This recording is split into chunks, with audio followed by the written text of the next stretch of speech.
మా అక్కలు ఇంటిని ఎంత ముద్దుగా సగబెడతారులా. ఏ వస్తువు ఏడుండాలి, ముంగటర్రలు ఏముండాలి, వంటర్ర ఎట్లుంచుకోవాలి, బట్టలు ఏడుండాలి, పోరల బ్యాగులు ఏడబెట్టాలి, ఇట్లా సగుల మెరుకుంటాయి అక్కలకు. అట్లనే ఇంటాయనిచ్చిన పైసలతోని నెలంతా ఎట్లెళ్ళదీయాలి, ఖర్చులు ఎట్లా తగ్గియాలి, కుదిరితే అందులోనే షిట్టీలేస్తే ఎట్లుంటదని ఆలోచన చేసి ముంగటికి పోతుంటారు. అసొంటోళ్ళ చేతుల పవర్ ఉంటే ఇంకెట్లుంటది. జిహెచ్ఎంసీని ముంగడికి నడిపిస్తున్నది ఎవరంటే ఇంకెవరు, మహిళలే.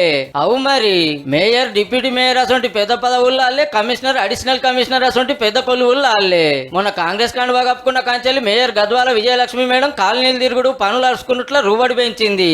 మునుపు ఆఫీసర్లతో మీటింగులు పెట్టాలన్నా వెనక ముందు ఆడేది. కానీ ఇప్పుడు మీటింగులు, పనులు జోరైతున్నాయి. సర్కారు సుత ఫుల్ సపోర్ట్ ఇస్తున్నది. డిప్యూటీ మేయర్ శీలతారెడ్డి అక్క సుత పనులు మంచిగానే సగబెడుతుంది. ఇక చెప్పుకోవాల్సింది మొన్ననే కమిషనర్ గా వచ్చిన ఆమ్రపాలి మేడం గురించి. మునుపు ఈయన అడిషనల్ కమిషనర్ గా పనిచేసింది. కలెక్టర్ గా అటు సెంటర్ సర్వీసుల సుధా సేవలు అందించిన మేడం అయితేనే బల్దియాను బాగు చేస్తుంది అనిపించి బరువు ఎత్తింది సర్కారు. అట్లనే అడిషనల్ కమిషనర్ల సుధా 5 మహిళా ఆఫీసర్లే ఉన్నారు. రెవెన్యూ పనులు స్నేహ మేడం అరుచుకుంటుంటే అడ్మినిస్ట్రేషన్ నల్లి మేడం నడిపిస్తుంది.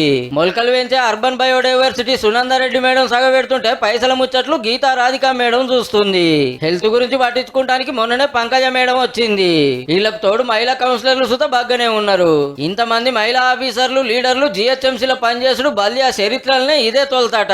మళ్ళా పంతనవుల సుధా అద్దరు కొడుతున్నారు.